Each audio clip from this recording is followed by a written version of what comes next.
India Australia அதாவது PGT test தொடர் வந்துட்டு நவம்பர் 22ஆம் தேதி நடைபெற உள்ளது. ஓகேவா?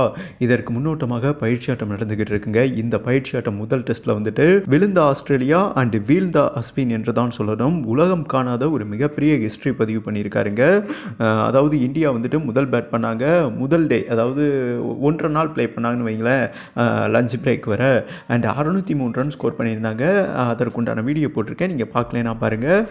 பட் லஞ்ச் பிரேக் பிறகு செகண்ட் நாள் கன்னியூவாச்சு ஆஸ்திரேலியா பேட் பண்ணாங்க. ஓகேவா? அண்டு என்னங்க சொல்கிறது, நம்ப முடியாத ஒரு இன்னிங்ஸை வந்துட்டு வெளிப்படுத்தியிருக்காரு என்றே சொல்லலாம் அஸ்வின். இதற்கு முன்பு அவர் இந்த மாதிரி ஒரு பவுலிங் வந்துட்டு ஓவர் ஸ்பெல் வீசினதில்லை என்று தாங்க சொல்லணும். Head, Labuschagne, Steve Smith, Usman Khawaja and Mitchell Marsh இப்படி ஒரே ஓவர் போட்டு 5 விக்கெட் எடுத்து அண்டு ரன் எதுவும் கொடுக்காம, அதாவது மெய்டனில் 5 விக்கெட் எடுத்து ஒரு மிகப்பெரிய ஹிஸ்ட்ரி பண்ணியிருக்காருங்க. டெஸ்ட் கிரிக்கெட் வரலாற்றில் 6 பந்தில் ரன் எதுவும் கொடுக்காமல் 5 விக்கெட் எந்த ஒரு பவுலரும் இதுவரை எடுத்ததில்லை. அப்படி ஒரு வரலாறு காணாத ஹிஸ்டரியை மட்டும் பதிவு பண்ணலங்க. இந்த போட்டியில் வந்துட்டு 10 விக்கெட் எடுத்திருக்காரு. 50 ரன் கொடுத்து 10 விக்கெட் எடுத்து ஒரு மிகப்பெரிய ஹிஸ்டரி பண்ணியிருக்காரு. இதுவரை டெஸ்ட் கிரிக்கெட் வரலாற்றில் 50 ரனில் எந்த ஒரு பவுலரும் 10 விக்கெட் எடுத்ததில்லை. அனில் கும்ப்ளே இதற்கு முன்பு எடுத்திருக்காங்க. ஆனால் வந்துட்டு 100 ரன்னுக்கு மேலே 80 ரன்னுக்கு மேலே இவ்வளோ ரன் கொடுத்துருக்காங்க. இவர் தாங்க குறைந்த ரன் கொடுத்து 10 விக்கெட் எடுத்திருக்காரு. பட் அப்புறம் எப்படி 201 ரன் அடித்தாங்கன்னா மற்ற பவுலர்ஸை வந்துட்டு ஓரளவுக்கு நீட்டாக ப்ளே பண்ணாங்கன்னு வைங்களேன். ஜோஸ் இங்கிலீஷ் வந்துட்டு வெளுத்துட்டார் மற்ற பவுலர்ஸை. ஏன்னா பயிற்சி ஆட்டம் என்பதால் அஸ்வினுக்கு வந்துட்டு தொடர்ந்து வாய்ப்பு கொடுக்கல. ஓகேவா? அதனால் வந்துட்டு கேப் டு கேப் தான் வந்து வீசினார் பந்து. அண்டு ஜோஸ் இங்கிலீஷ் வந்துட்டு சதம் அடிக்க மீதி இருக்கிற பேட்ஸ்மேன்கள் டீசெண்டாக ப்ளே பண்ணாங்கன்னு வைங்களேன். அதனால தான் 201 ரன் ஸ்கோர் போட்டாங்க. பட் ஓவரால் அந்த 10 விக்கெட்டை முழுங்கினது வந்துட்டு நம்ம தமிழக வீரர் அஸ்வின் தாங்க. நியூசிலாண்டுக்கு எதிராக இந்திய மண்ணில் தோத்தாங்க இல்லையா, அப்பயே அவர் வீடியோ கூட யூடியூப்பில் போட வைக்கப்பட்டாராமா. ஏதாவது நம்ம சாதிக்கணும், ஏன்னா அவர் விடைபெறும் நேரம் வந்து விட்டதுங்க. இந்த டெஸ்ட்டில் வந்துட்டு பார்டர் கவாஸ்கர் தொடர் டெஸ்ட்டில் வந்துட்டு ஆஸ்திரேலியா மண்ணில் நடக்குது இல்லையா, 5 டெஸ்ட்டில் 4 வின் பண்ணால் தான் உலகக்கோப்பை டெஸ்ட் ஃபைனல் வந்துட்டு நம்ம அச்சீவ் பண்ண முடியும்.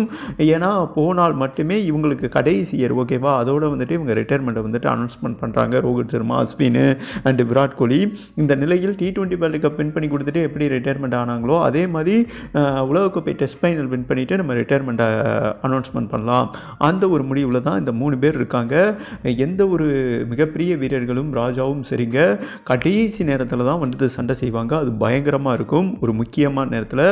அப்படி ஒரு முக்கியமான நேரத்தில் வந்துட்டு அஸ்வின் ஒரு ஃபார்முக்கு வந்திருக்காரு. அதுவும் ஆஸ்திரேலியா மண்ணில் சீமர்ஸ் தான் ஒர்க் அவுட் ஆகும். ஓகேவா? அங்கே வந்துட்டு ஸ்பின்னர் ஆதிக்கம் செலுத்தியிருக்காருன்னா அது ஒரு மிகப்பெரிய என்னங்க சொல்கிறது, கிங் மேக்கர் என்று தான் சொல்லணும். இவரோட அந்த ஓவர் ஸ்பெல் பார்த்துட்டு நாதன் லைன் இருக்கார் இல்லையா, அவர் சாலிட் பண்ணியிருக்காரு. எனக்கு என்றைக்குமே குரு நீங்கள் தாங்க, உங்ககிட்ட இருந்து நான் கற்றுக்கிட்டே இருக்கேன், அதை தான் நான் வந்துட்டு எக்ஸிக்யூட் பண்ணுறேன். என்னோட குரு அஸ்வின் தான். இந்த ஆடுகளத்தில் இவர் எப்படியா ஒரு ஆள் 10 விக்கெட் எடுத்தார், ஒரு மிகப்பெரிய கூஸ் பம்பாக இருக்கிறது என்றும் அவர் வந்துட்டு நேதன் லைன் வந்துட்டு பேசியிருக்காரு என்பது குறிப்பிடத்தக்கதுங்க. அண்ட் 201க்கு செகண்ட் டே வந்துட்டு ஆல் அவுட் ஆகியிருக்காங்க. இந்த டைரக்ஷனில் பார்க்கும்போது இந்தியா பவர்ஃபுல்லாக இருக்காங்க. 5ல் 4 டெஸ்ட் வின் பண்ண அதிகபட்சம் வாய்ப்பு இருக்குங்க பெர்த்தில். அண்டு ஓவரால் முதல் இன்னிங்ஸில் 603 ரன் இந்தியா அடிச்சிருந்தாங்க இல்லையா, இவங்க 201 400 ரன் கிட்ட லீடில் இருக்காங்க இந்தியா. பட் நாளைக்கு 3வது நாள் வந்துட்டு இந்தியா பேட் பண்ணுறாங்களா, ஏன்னா ஃபாலோ பண்ண வந்துட்டு தவிர்க்கலங்க, இல்லை ஆஸ்திரேலியா கையில் பேட் பண்ண கொடுக்குறாங்களான்னு நம்ம பொறுத்திருந்து பார்க்கலாம். ஆனால் இந்த டெஸ்ட்டை வந்துட்டு ஓவரால் வந்துட்டு டாமினேட் பண்ணிட்டாங்க. ஆஸ்திரேலியா டீமை வந்துட்டு ஓவரால் அதாவது அடிச்சு நொறுக்குனது வந்துட்டு அஸ்வின், ருத்ராஜ் கெய்க்வாட் தான். இந்த வீடியோ பார்த்துட்டீங்க, அந்த வீடியோ பாருங்கள், உங்களுக்கு ஓவரால் தெளிவாக புரியும் என்பது குறிப்பிடத்தக்கது. இந்த விஸ்வரூபம் இன்னிங்ஸை வந்துட்டு நவம்பர் 22ஆம் தேதி முதல் டெஸ்ட் பெர்த்தில் நடக்குதுங்க. அங்கேயும் வெளிப்படுத்தி இந்தியாவுக்கு உலகக்கோப்பை டெஸ்ட் ஃபைனலில் வெளிச்சம் கொடுப்பாரா நம்ம தமிழக வீரர் அஸ்வின்? உங்களோட கருத்தை டைப் பண்ணி விடுங்கன்னு சொல்லிட்டு வீடியோவை கம்ப்ளீட் பண்ணுறேங்க.